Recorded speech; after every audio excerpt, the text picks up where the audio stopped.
الرحمن الرحیم باب ما جاء فی النہی عن القراءۃ فی الرکوع والسجود۔ یہاں سے امام ترمذی رحمۃ اللہ علیہ قراءت کا محمل اور جگہ بھی بیان کر رہے ہیں اور ساتھ ساتھ میں یہ مسئلہ بھی بتا رہے ہیں کہ نماز کی 4 حالتوں میں سے صرف ایک حالت ایسی ہے جس میں قراءت کی جائے گی۔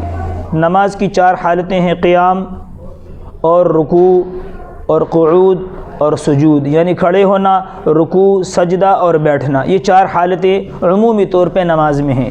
ان 4 حالات میں جو حالت قیام ہے، کھڑا ہونا، وہی قراءت کا محمل ہے، وہی قراءت کی جگہ ہے۔ اور یہ بات بھی یاد رکھنا، یہ قراءت کے واجبات میں سے ہے، یہ بات نماز کے واجبات میں سے نہیں ہے۔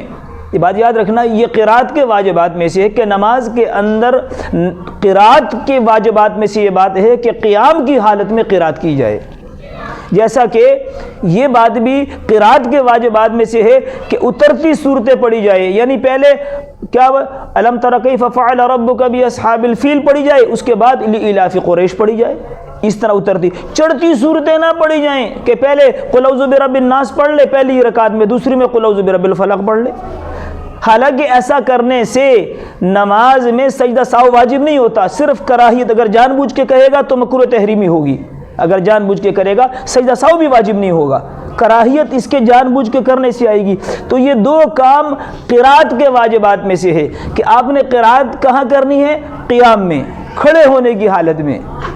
رکوع میں جانے کے سجدے میں قراءت کا محل نہیں ہے۔ ایک اب یہاں پر جو منع کیا گیا ہے کہ آدمی قراءت رکوع اور سجدے میں نہ کرے، سجدہ تو چلو دور ہے، اور رکوع جو ہے اس میں 2 صورتیں بنیں گی۔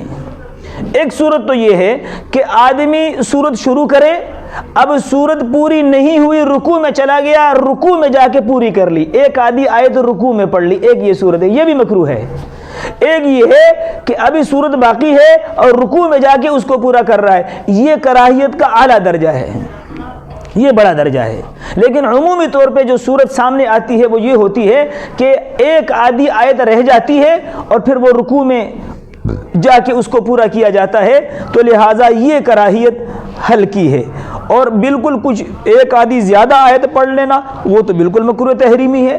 اور یہ بات قراءت کے واجبات میں سے ہے کہ قراءت آپ نے قیام کی حالت میں کرنا ہے، یعنی پوری قراءت سے فارغ ہو جائیں۔ اور دیکھیں پیچھے سکتوں کا باب کیوں باندھا ہے کہ آدمی سورت پڑھنے کے بعد سکتہ یعنی اپنے سانس کو بحال کرے، پھر اس کے بعد اللہ اکبر کہے۔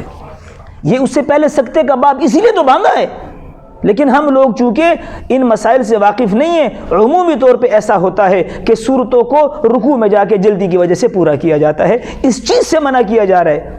اس باب میں امام ترمذی رحمۃ اللہ علیہ نے اسی حدیث کو لائے ہیں اور حضرت علی رضی اللہ عنہ کی حدیث پیش کی ہے۔ حضرت علی رضی اللہ عنہ فرماتے ہیں کہ حضور پاک علیہ الصلوۃ والسلام نے مجھے 4 چیزوں سے منع فرمایا، ایک ریشم کے کپڑے سے، ایک یہ گہرو رنگ کا کپڑا، یہ جو سادھو وغیرہ پہنتے ہیں ہندوستان کے سادھو، یہ ہلدی نما جو کپڑا ہوتا ہے، اس کپڑے سے منع فرمایا، اور ایک مجھے سونے کی انگوٹھی یا مندری پہننے سے منع فرمایا، اور نمبر 4 رکوع کے اندر قراءت کرنے سے منع فرمایا۔ تو قراءت کا محل وہ قیام ہے کہ قیام کے اندر جب آپ کھڑے ہو اپنی قراءت پوری کرو، پھر سانس کو بحال کرو، پھر اللہ اکبر کہہ کے رکوع میں چلے جاؤ۔ اس مسئلے کو یہاں پر بیان کیا گیا ہے۔